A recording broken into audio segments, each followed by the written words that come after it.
The Waldensians stand as one of the most faithful groups of people throughout history in Europe, faithful to the Word of God and faithful amidst much trial. Despite suffering repeated persecution over the course of almost a millennia, in the 17th century they would go through one of the worst episodes of their history.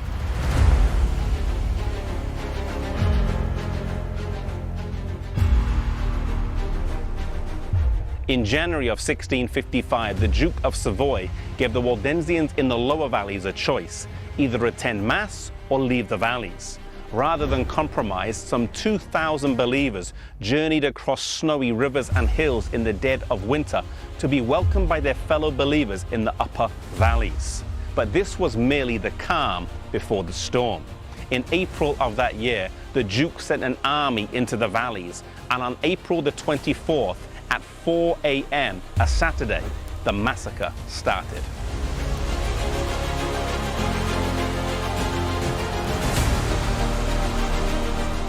Not content with simply killing them, the soldiers and monks who accompanied them invented barbaric tortures.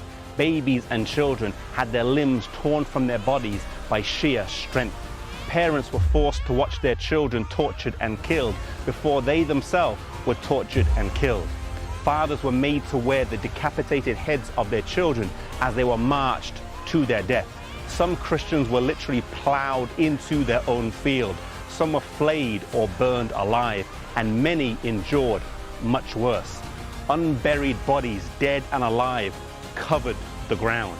In order to escape this terrible massacre, hundreds of Waldensians fled to a large cave in the towering Mount Kastelucu. The murderous soldiers, however, found them and marched them to the top.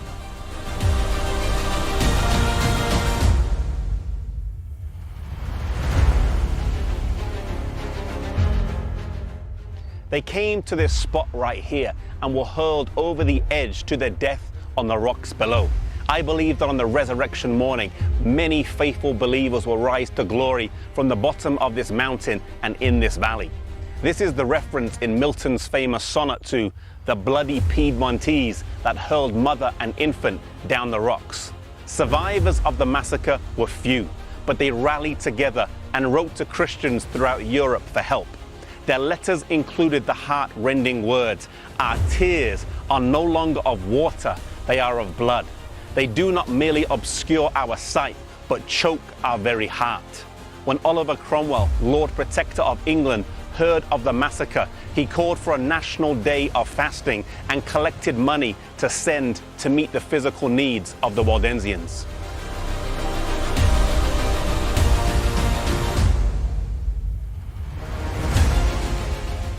This was not the only instance of persecution, and it continued over 3.5 decades, from 1655 to 1689.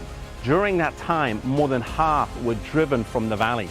Yet in 1689, Henry Arnaud from Noyon, Switzerland, led a force of 800 warriors back to the border.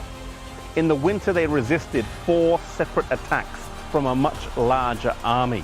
In spring, the papal armies returned with 22,000 soldiers, this time to fight a much smaller Waldensian force of just 400 men. Yet they were once again defeated, and not only that, not one of the 400 men was lost in this battle. They returned to the valleys in what was called the Glorious Return, reclaiming them once again as a place where they could live and worship.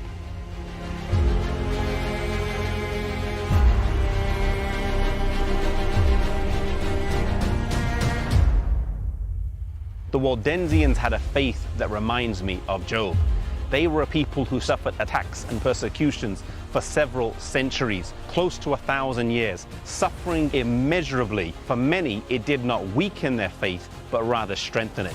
Sometimes in life, we may be serving God, dedicating our lives to Him, and we still go through hard times, trials, and suffering that many say we do not deserve. May we have a faith like Job, who said, "Though He slay me, yet will I trust Him."